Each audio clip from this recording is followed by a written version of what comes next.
of the people, by the people, for the people. Those are words that we put in our nation's creed.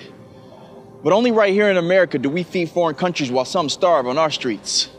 Only right here in America at age 18 can you qualify to die in a war with bombs and guns, but you can't have your first bottle of rum until you turn 21. This is America. It's home of the brave, home of the wealthy, rich, home of the paid.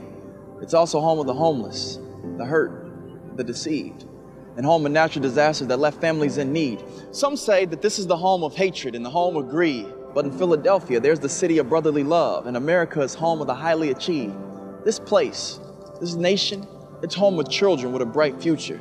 It's also home of video games that could teach those same kids to be carjackers and shooters, robbers, mobsters, gangsters, or murderers. This is our America, and the whole free world has heard of us. We're home of the proud, and we're home of a lot of inventions. Sad to say, we're also home of babies that are born with a cocaine addiction. This is the home of the red, the white, and the blue, where at times it can feel you're hated by many and you're loved by few. It's home of the green grass, the blue shutters, and the white picket fence that we talk about. It's also home of people with bad credit that can't afford the American dream house. Because in our America, a vast majority of us go into debt because we go to work, we get our checks, we spend what's left. Because in American school systems, most aren't taught how to properly invest. And because of it, the national debt and the student loan crisis are bubbling. Meanwhile, we can't find common lines of agreements between Democrats and Republicans. But even if they did agree, I wouldn't jump to give a round of applause, because in our America, we tend to put bandages over the problems without really fixing the cause. But this is America.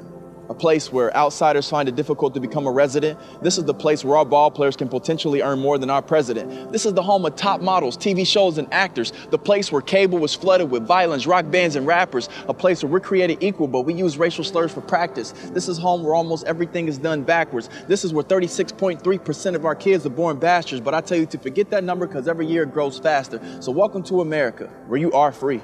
You're free to have religion, or you could be religion free. You could watch God on television or turn that off and put in a DVD.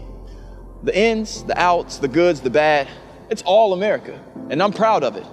Even though in our past we've started barbaric, belligerent battles where nothing good can come out of it, but you gotta take pride. You gotta take pride in being an American, because many dream of being in this great nation because they have never been. They have never been in a state that's part of a very fortunate country. Here we can drink when we're thirsty and there's an excess of food when we're hungry. We can do whatever we so choose, but many abuse their privileges. And we can become whatever we want, but we make excuses for the conditions we're living in.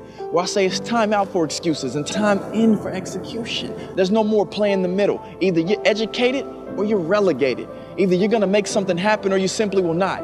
In America, you can stare at the ladder of success and get the courage and climb to the top. Because right here in America, you can do it because you have that opportunity. But it's gonna take a collection of all of us to change what is in our American communities. What will you do?